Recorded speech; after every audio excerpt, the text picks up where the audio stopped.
Okay, this is another thing that he did so well that I usually hate. Like, I usually hate a book. I need a moment. You know, like, okay. Wait, I need a moment. I just spilled all my coffee What happened? on the book too. Just No, one moment. no. I'm Mady. I'm Carolyn. And we're just some podcasts. Oh, I thought you were going to do it with me. And we're just some podcasts. QE. So you know how we, like, the thing on the back of your car that has, like, oh, like, you need to renew it at this time? What do you call it? Your tabs. Tabs? Thank you. Who was calling it something other than tabs? I was at work today. I was at work today, and I was talking with Kara and Andrew, and because Kara had a whole thing the other day, and she was like, well, yeah, like, he pulled me over because my tags were expired. And I said, what are you saying? Tags? And she's, yeah. No. And I was like, what are you saying? And she was like, tags. And I said, it's tabs. But yeah, isn't that crazy? People here call it tags instead of tabs. I think they just misheard someone saying you need to get your tabs renewed, and they thought they said tags, and now they're going around spreading misinformation to everyone. So good job. Anyways, so the book of the month is Billy Summers by Stephen King. Yeah. I'm so excited to talk about this book. I loved it. Okay, so for the beginning here, we're going to do a no spoiler review for like the first like 15, 20 minutes to talk about it. And then we're going to hop into the spoilers so that we can talk about the ending because, oh my gosh. Anyways, hey, it's great. Okay, so Mady and I are working on our next project, which is a thriller. And so I've been reading all these like nonfiction thriller like books about like police investigations and such. And then I got into my reading of fiction thriller books, and Mady was like, "Oh, you got to read Billy Summers. It's really good." Because she had, had you started it yet, or had someone recommended it to you? Well, first it was recommended to me by Haley Pham, which, if you're listening to this, I love you. And so that's when I kind of picked it up, and I was like, wait, this actually sounds really interesting. And so I was getting into it, and then you were like, hey, look at books like this, and I was like, you know what I'm reading? A book called Billy Summers. And so yeah, that's kind of how I got into it, and I'm very happy that I did. It's awesome. I'm not usually a Stephen King girl because I can't do the horror, as we discussed, and I can't do. Yeah. I don't know. If it's just like too like graphically like gross and like gory, I can't handle it. And so I never do Stephen King because it's usually horror, and he has a lot more. Like, I know he has more series, but like, you know, he's known for horror. And so I was like, that's weird. I don't know if I can do a Stephen King, but it's a thriller, and it's so good. And so how I would describe it to someone if I was like, read this book, is that it starts off as a like Stephen King Hallmark movie. That's how I think.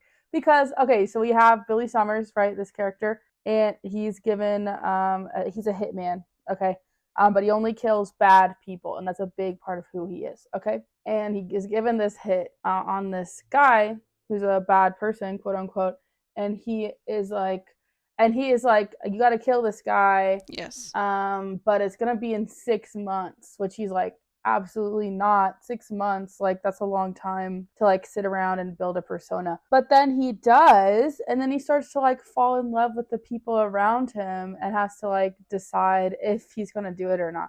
And then things kind of go insane after that.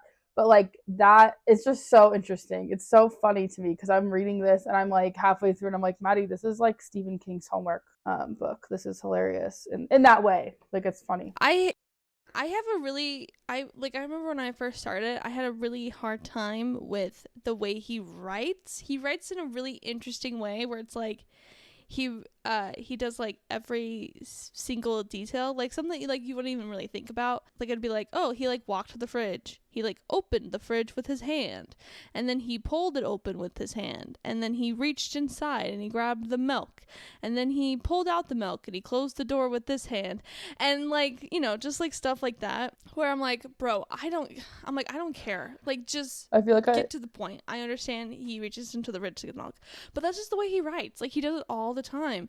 And sometimes who's that? The author is Sally Rooney. He doesn't like do it as much as Sally Rooney does, but Sally Rooney doesn't put quotation marks around dialogue in her books, and he does it sometimes with this, where I was like getting really upset. I was just like, I can't, like, how the frick, like, how do I know this character is saying this?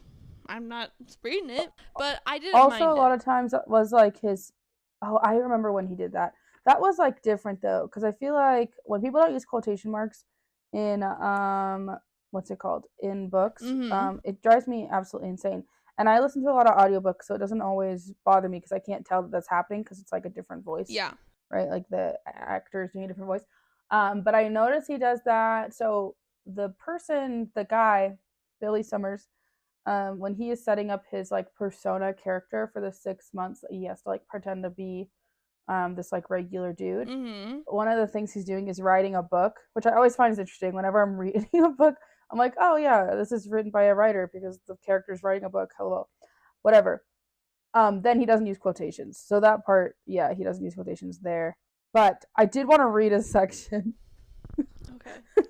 Because your fridge analogy is correct, okay? But I want to give him more credit because I think he does do that, but like in a nicer way. He does do it. I'm not saying it's bad, okay? I'm just saying that, like, sometimes I just want to get straight to the point.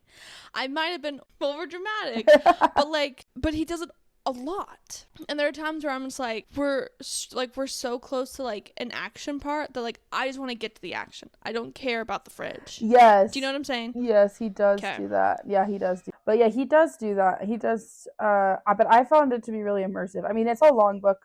By like it's like over 500 pages. Immersive is the perfect word.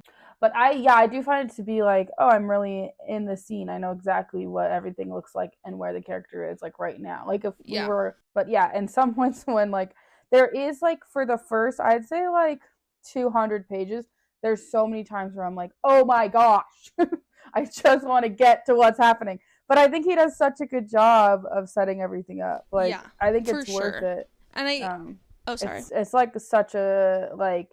Just in the pacing, it's such a slow burn. It's so good.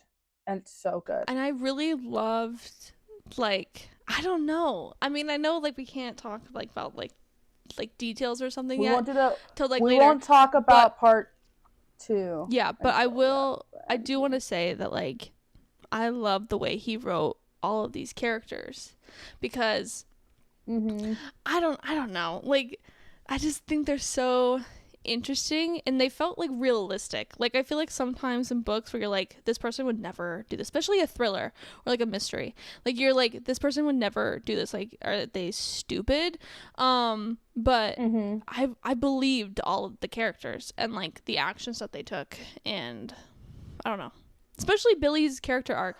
Like I loved 100%. Billy, and I really thought I wasn't going to, because when the book was first described to me, I was like, oh, is it like a Dexter thing where like he only kills murderers? But I'm not saying I don't like Dexter. I love Dexter. Great show. But I don't know. I just really loved the character. And he was so, he was just so interesting. He was because awesome. He starts off as like this guy who kind of plays dumb a little bit. Like when he's like first in the diner or whatever, and he's like, the guy like asks him a question and he like shakes his head, but then like in his thoughts he is saying how, no, I already knew the answer to that. I don't know. I just love him. No, his arc is awesome. Like he's just an awesome character, and I think he's realistic, like you said, and I really like the way he describes all the other characters, especially when he describes like if he believes them or not. Yeah, like I just love his inner monologue. It's so interesting. I really want to know what the heck is up with the numbers and if they have any significance, because the way that Stephen King writes these chapters is he'll go like chapter 1 and then it'll be like 1 through 4 or 1 through 8. It's like chapters within chapters. Within the chapters. Yeah, and I'm like, is there a reason he did that? Because there has to be, right? And I'm like, I'm gonna have to read it a second time and see if I can catch why he does the numbers the way he does. I know. I'm curious too. I didn't have time to like look it up. The only, it's interesting though.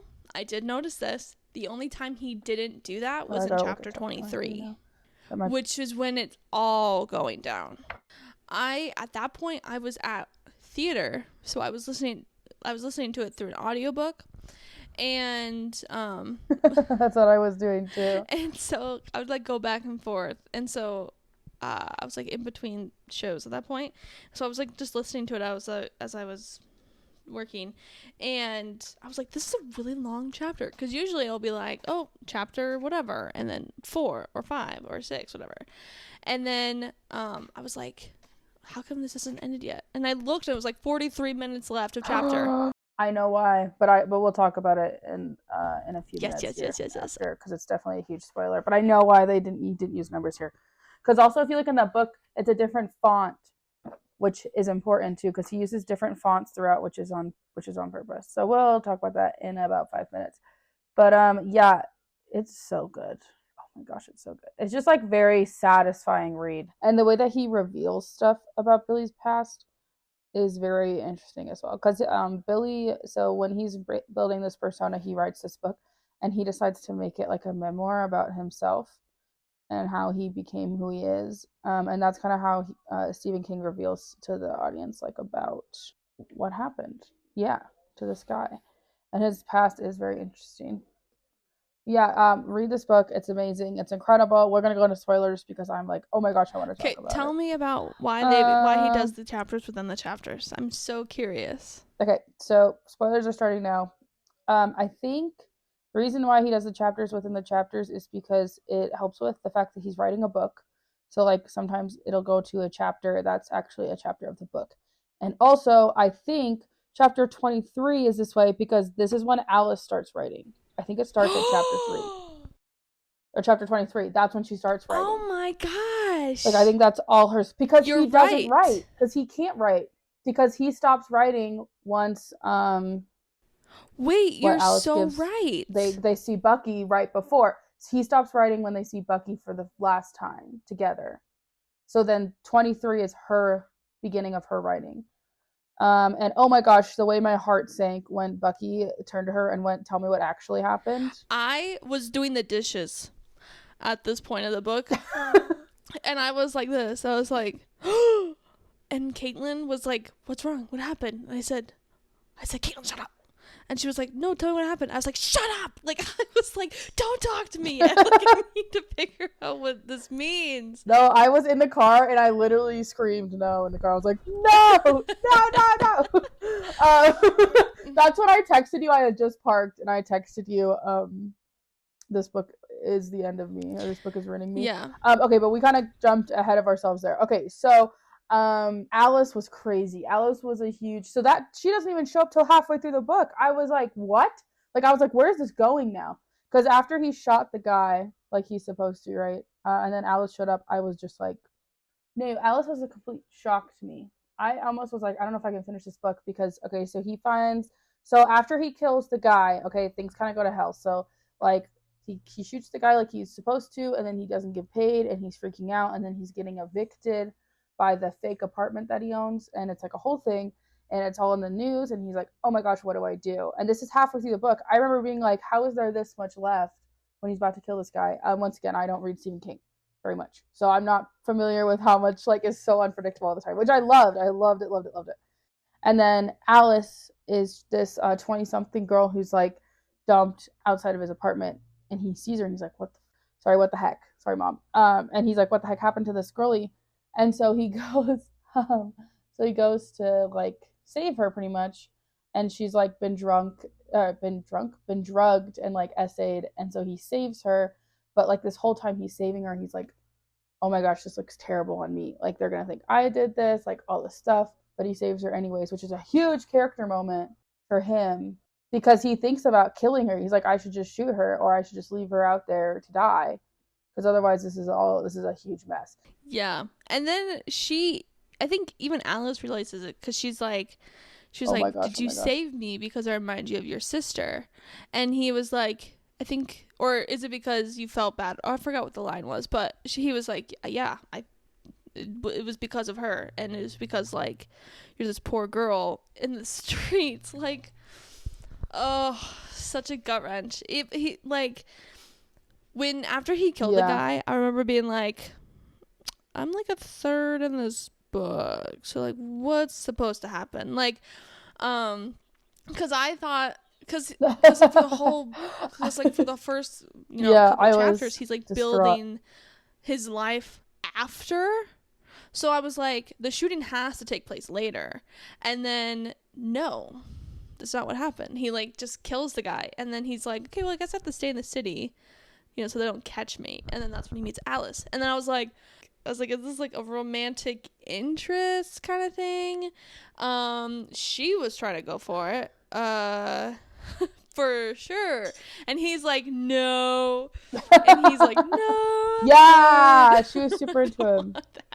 So no romance. He's like, no, I am twice your age. And yeah, so it's so interesting because it's like I read majority female authors, so I kept expecting there to be romance, and I'm really glad there wasn't. Like, situation, the way it was done was really well. It's hard for me because I almost wish, so like, okay, my favorite in the media trope is always the like old grumpy guy and like The Last of the Us. daughter who's like kind of annoying, or like the stray that comes in that's kind of annoying, or like whatever. Last of Us, Mandalorian, it's my favorite trope. I love it so much. I love it because it's always like grumpy guy who actually has a heart of gold, who just needed someone to like show that, and it's my favorite. So I was like, yay. And then they were like hinting at romance, and I was like, no. Like, if he had to like sleep in the bed with her, like just because they had to, it's not like they wanted to, I would be like, oh, I hate this. Like, and he is so uncomfortable, and then I'm uncomfortable because Stephen King is describing the situation and like what's happening, and I'm just like, oh, I don't like this at all because it's so weird. Because like he obviously doesn't want to be feeling this way. Yeah, because she's like half his age, and like, yeah, obviously like Stephen King made her like in her 20s. Yeah, because so I like think less, she just turned 21. Weird, like, because she's older. Yeah, but it's still like weird, and Billy still feels weird about it. And it's weird, she's like super into him, like she's like in love with him, and they say that multiple times in the book. Yeah, I was glad they didn't do the romance thing. Like, they really didn't lean into it. I honestly could have done without it completely. Like, I would have been happy to do the father-daughter situation way over the romance situation, I think. But also, it's like, I think he was trying to give her a motivation to stay with him the whole time, and I think that's what he chose, was like her being in love with him was what kept her like interested in hanging out with this guy, which I think makes sense. Like, I don't think there's another motivation where there would have been a situation where she would have wanted to stay. Yeah, because whenever he would like leave the house, he would be like, I really hope she's still there. I mean, that was obviously like in the beginning, like, when he didn't know her, but I think he was so used to being alone for all that time, and then finally someone's there, and it's, Yeah. I think Stephen King does a really good job of writing the like mundane, and there are so many good scenes that were like not important that he would like touch on, because there's so often, like, when you're writing a thriller or an adventure or something that's like you're kind of on the edge of your seat the whole time, when there's like down moments, it's like, yeah, it can almost always read like fan fiction, like where you're like, okay, like, all right, but like he does such a good job of writing like those little scenes, like when they're in Las Vegas for a little bit, and when they're just like hanging out by like the pool there, and when they're just like doing everyday things or going shopping, or the barbecue or the Monopoly. Like, I think he does such a good job of writing those. Yeah, but you see, okay, this is another thing. Okay, this is another thing that he did so well that I usually hate. Like, I usually hate a book. I need a moment. Like, okay. Wait, I need a moment. I just spilled all of my coffee. What happened? On the book, too. No. We'll now take a brief pause. while Mady cleans up her coffee. And I will describe to you my favorite scenes from the book. My favorite scenes from Billy Summers or probably when he rescues her for the first time, because the scene itself is like very, very hectic. And for most of the book, we see Billy as someone who has it all together and has it figured out. Like, he's always got a plan, and he's always like, I've done it this way, this is how I'm going to do it, and I've been planning this out for months. And then Alice kind of throws all that out the window because now he's got this like factor in his life that's completely unpredictable. So yeah, so one of my favorite scenes was when he saves her, and then his whole life is just like kind of thrown around a little bit, and he has to act on his feet, and he's kind of panicking, which once again for the rest of the book we see him as a very confident guy, so it's very fun. My other favorite scene was when he would hang out with the kids in the neighborhood. I just loved the neighbors. They were just like interestingly talked about and described, and I loved that he created two worlds in this book. He created the world of like before he kills the guy, and then the world after. Like, I feel like this could have been a 2-book series. Like, I think if this was made into a movie, it would be made into 2 movies. Can I say something? I was going to say that I'm surprised that you didn't message me when he was playing the game with the kids, because when he was like talking to the kids about, I don't care if you lose in Monopoly, I was like, I feel like that's me with Parker and Oliver and Harriet. I'm surprised you didn't say anything, because you always 100% make fun of me. I was like, thinking that 100%. And I'll be like, if you lose, you lose. Oh yeah, because Mady will destroy them. Maddie's the most competitive person in the world. In case anyone wanted to challenge me on that, you will lose. I'm not agreeing or disagreeing, but I am saying that like the kids have to learn sometimes. Of course, yeah. And I usually will let them win sometimes. But if it's Super Smash Bros, no, you're not better than me. I've been playing this game a lot longer than you have. I will destroy you. I don't care. Destroy you. Wait. Oh, wait. No, this has nothing to do with the book. So Oliver's birthday is on Saturday. And I was like, what do you want for your birthday? And he told me V-Bucks. And I was like, V-Bucks? And he was like, for Fortnite? Do you not know Fortnite? And I was like, I know what Fortnite is. I was there when it was made. And he was like...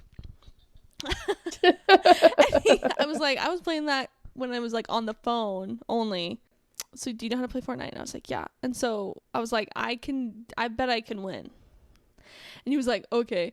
So we were playing, and so I was like in the top 5, and then Oliver came up to me and he said, if you lose this, I'll never forgive you.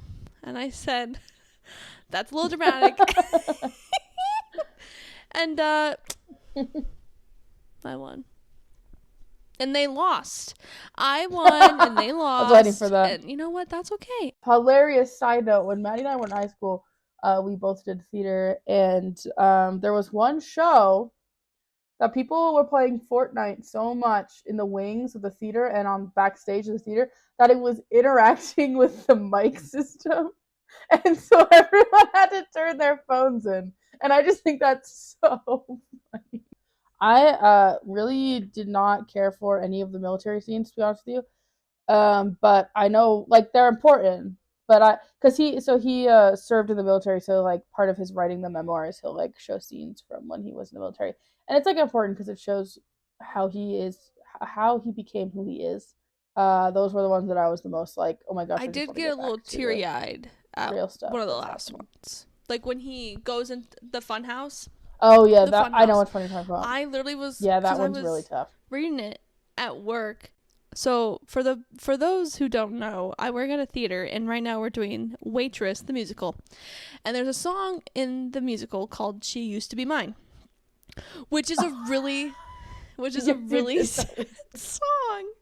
And as I'm reading it, that song is playing in the background, and I'm like, close the tears.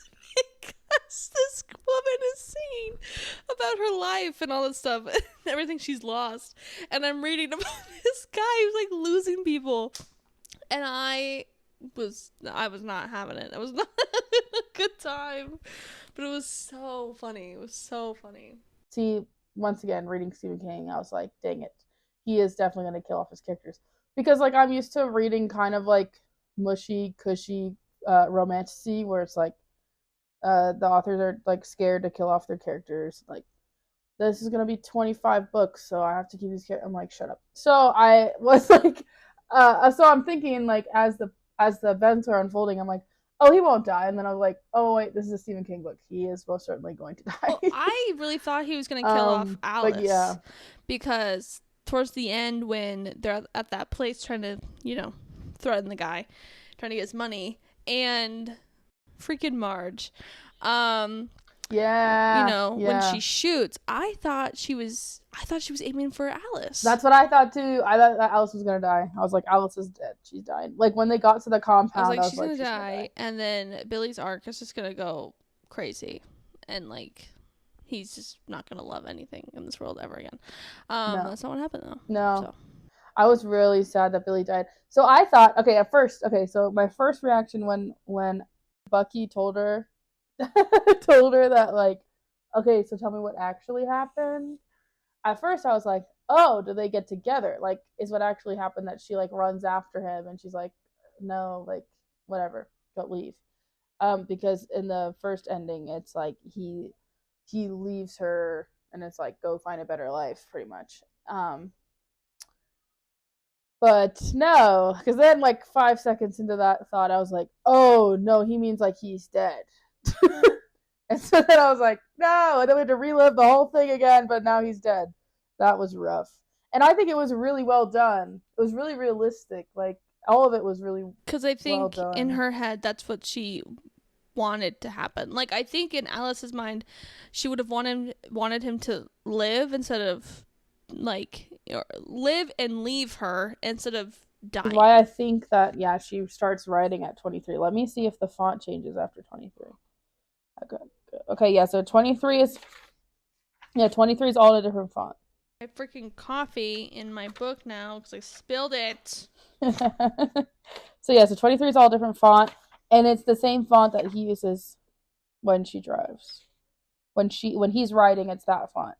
So it was so funny. So I live in Colorado, and I didn't know that this book took place in Colorado. Like, I didn't know that. And then, well, it doesn't until like halfway through. But then they talk about Colorado for like the second half of the book like a ton, and I was like, oh my gosh, hey, I know that place. Oh, hey, I know that place. Oh, hey, and Greeley was mentioned. I was like, Greeley. Yeah, Greeley got a shout out. Where does he live? I can't remember where he lives during the first half of the book already. I already forgot. I don't remember. No, it's a really long book.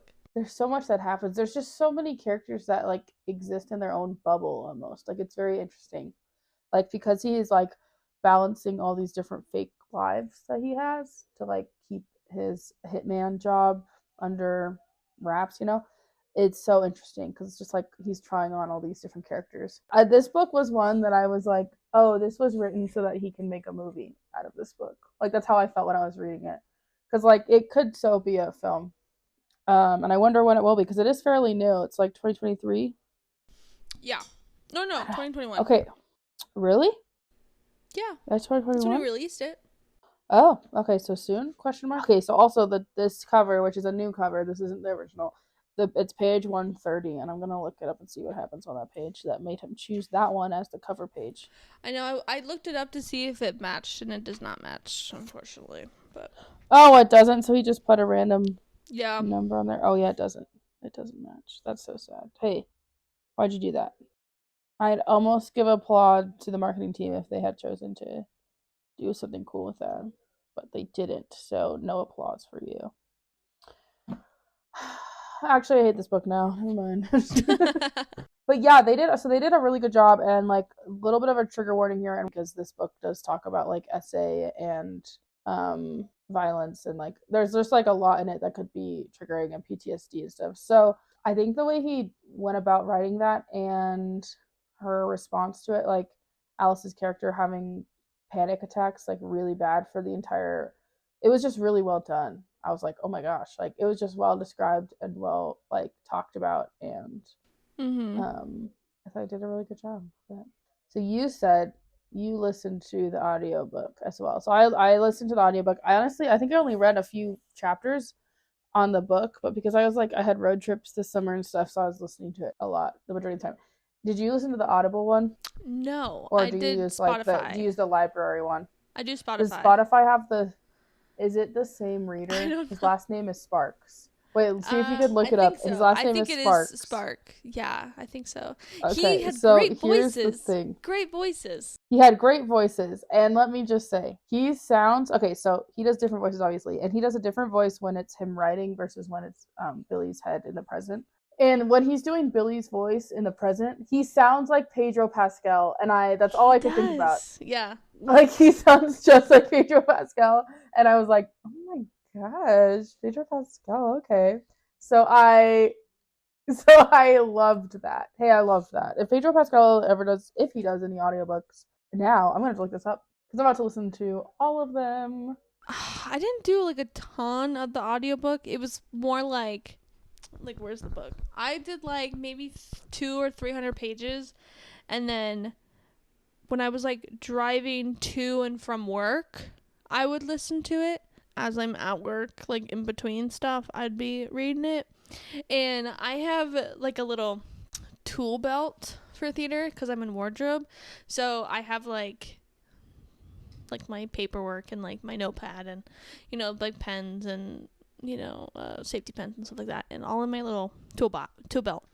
And so in the top pocket of my tool belt, I had enough space to fit the book. So I'd be carrying this book around with me during changes. And one of the actors who I dressed, Teddy, I love him. Or no, this was Joseph. Joseph, he was like, oh, like, what's that in your pocket? And I was like, oh, it's my book. And he was like, is it good? And then so I pulled it out, and he was like, that's huge. And then Teddy was like, how are you, like, almost done with that book? Like, I feel like you just started it. And I was like, no, I mean, I'm a quick witted. What can I say? But so funny. It took me a minute to get through it.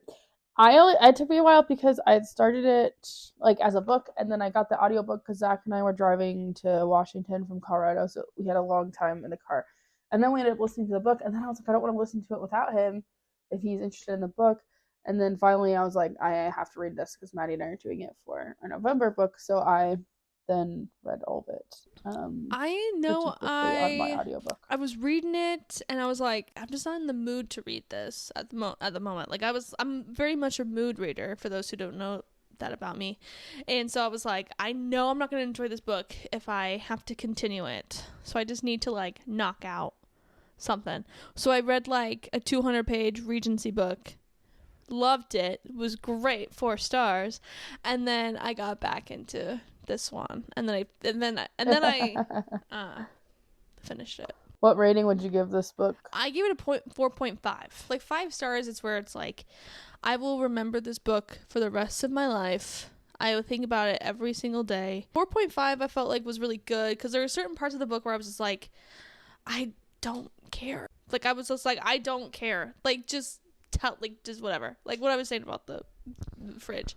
When it was first recommended to me, I thought it was like a harmless thriller mystery, and it was not that.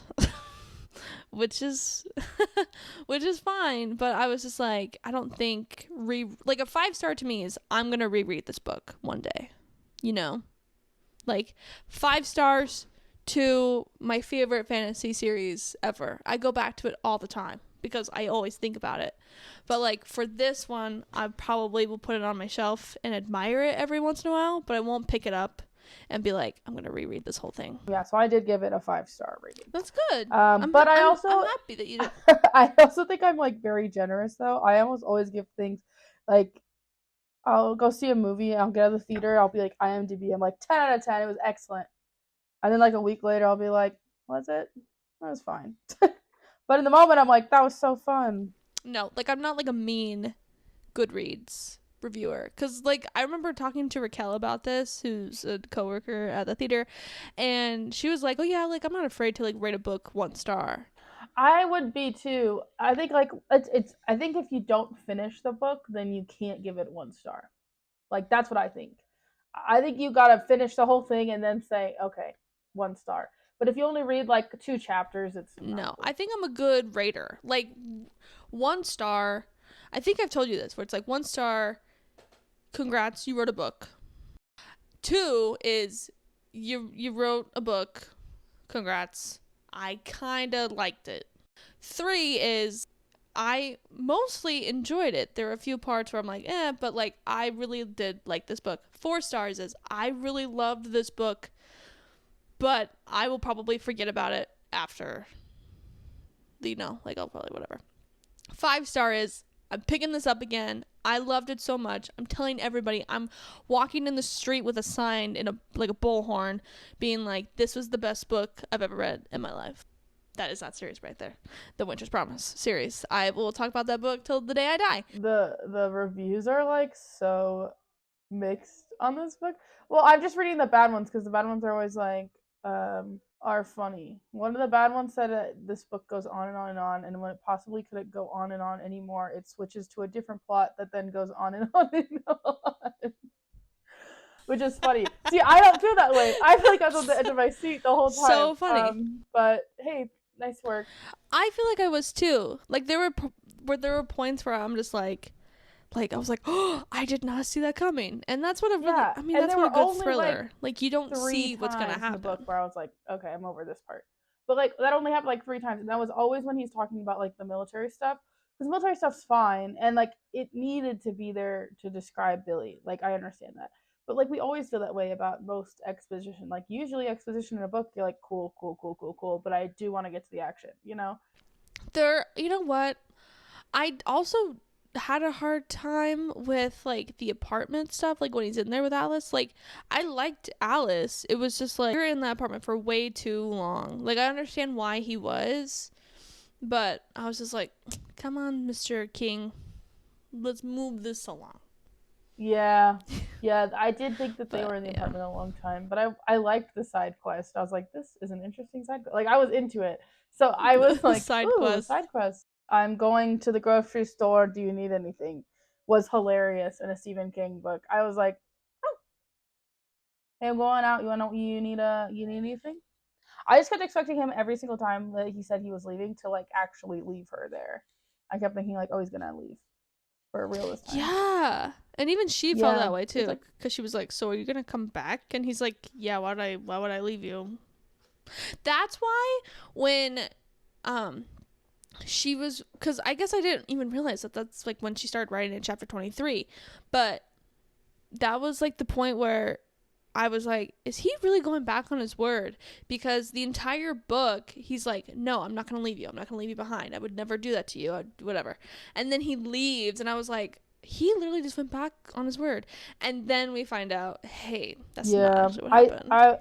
I would say it does have one of my least favorite tropes in it, which is when one character says to the other character, and they're like, you have to leave her, like you have to, because otherwise you're gonna ruin her, your way of life is different, so it will never work out, so you have to just let her down easy, because like they always do that when it's like innocent sweet character and then like grumpy whatever character, and I'm always like, it's tired. To me, it's tired. It's like, first of all, I would say it's probably realistically, but also Bucky isn't a good person, and they talk about that, and he says that he's like, Bucky's not a good person, and this is the line of work that we're in, and so then Bucky's like, oh, don't get her involved in this, is a little bit out of character, and it's my least favorite trope, so it makes me upset. So I'm like, okay, now we're gonna do this misunderstanding. They didn't talk to each other, whatever, and they didn't. Okay, he didn't go there, so it's different. But I totally agree. The only thing is that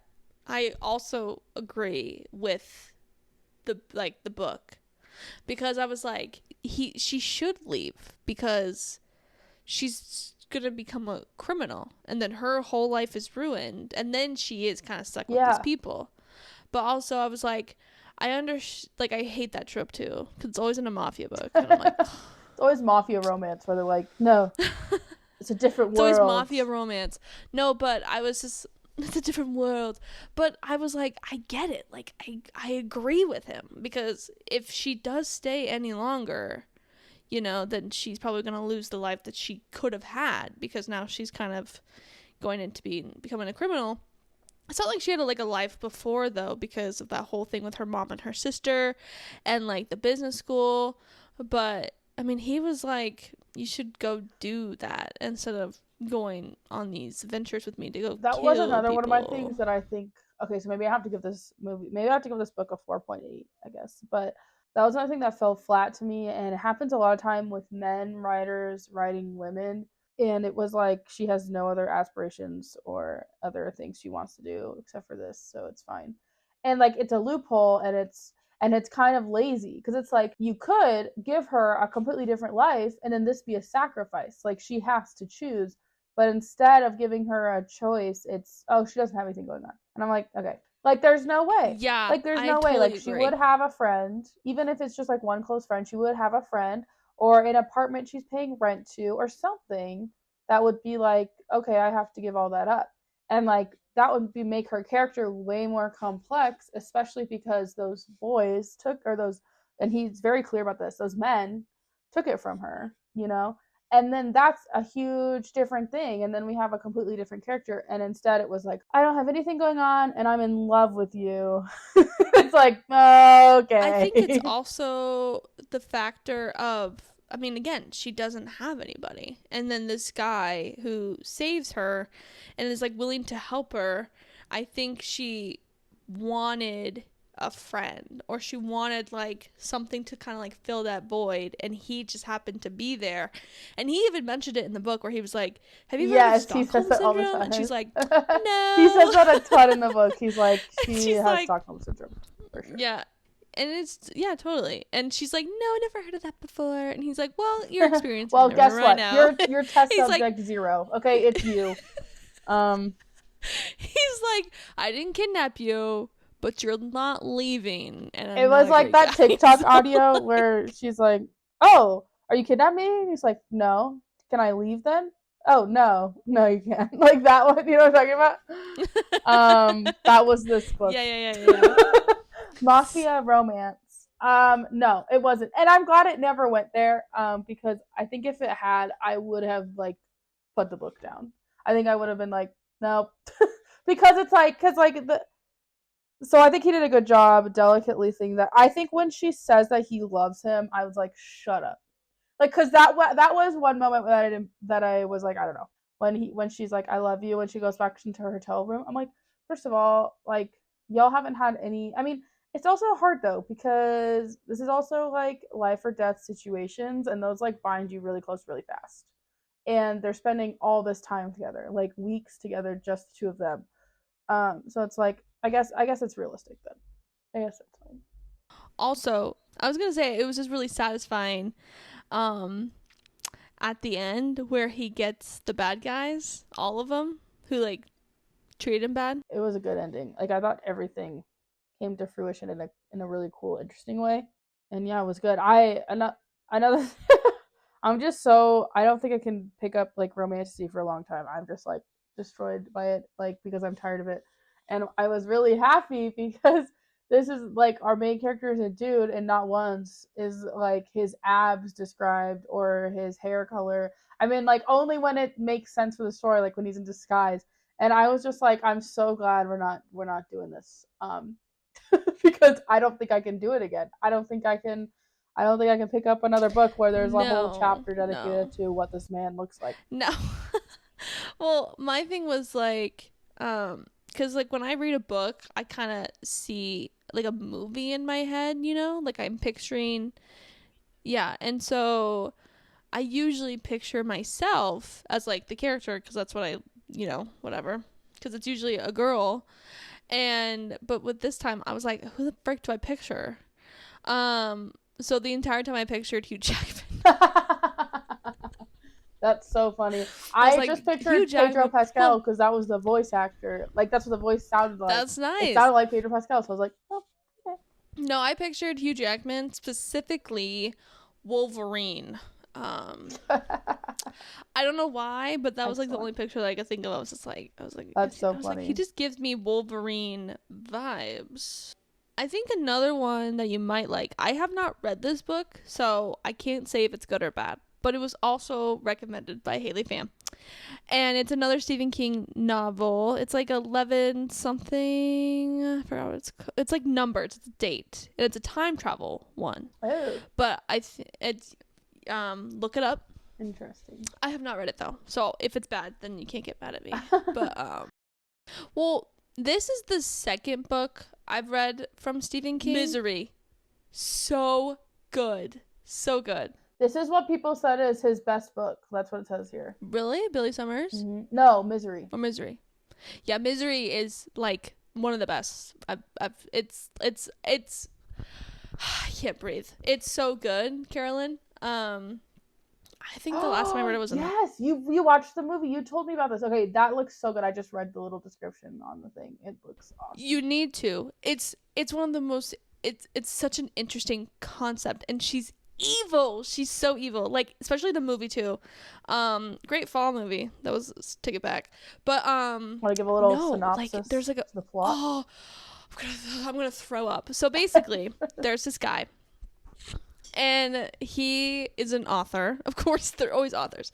No, this guy's an author, and he, like, I'm trying to remember. So, like, I know he's, like, driving somewhere, like, to finish a book. He wants to, like, finish or, like, write a book to his, like, series. And he's a very famous author. And so he gets into a car accident. And the person who saves him, she is his biggest fan, as she likes to tell him. Hey, and so... scary. And so she's, like, a lot of stuff happens in this house. Like, I don't want to give anything away, but she's crazy. Like, she's crazy. And it's such an interesting book because you can see how, like, slowly he's going into madness and, like, what he's willing to do to get out of that situation, and like what she's going to do to him, because she's like, you're gonna write this book, you're gonna finish this book, and you're gonna say it's because of me that you wrote this book, and like dedicate it to her and kind of thing. Oh my gosh, so good. I hope you guys read it, even though we gave so many spoilers. Give a ton of spoilers. I mean, I think you guys could still enjoy the book even with the spoilers. Yeah, I think so. Knowing certain things about the book. Or you know what? You could read it and then come back, and then we can all have a talk. Yeah. about the book. What are we doing for our next episode? Is our next episode with Kat? Next episode is with Kat. Yeah, our special guest is Cataracts. And what do we talk about? Old movies. Yes, that we love. Old movies that we love, which happen to actually be like 90s movies because we're, anyways, it's kind of funny. That's old for us, right? But anyways, yeah, join us next time for that. No, I was just gonna say I hope you liked Billy Summers because we spoiled the whole thing. So if you didn't like Billy Summers, let us know why you didn't. If you didn't want to read, how many pages is it? 500. If you don't want to read the 500 something pages, then I'm glad you listened to this whole thing. You don't have to now. You don't have to read it now, because we just told everything about it. Okay, goodbye.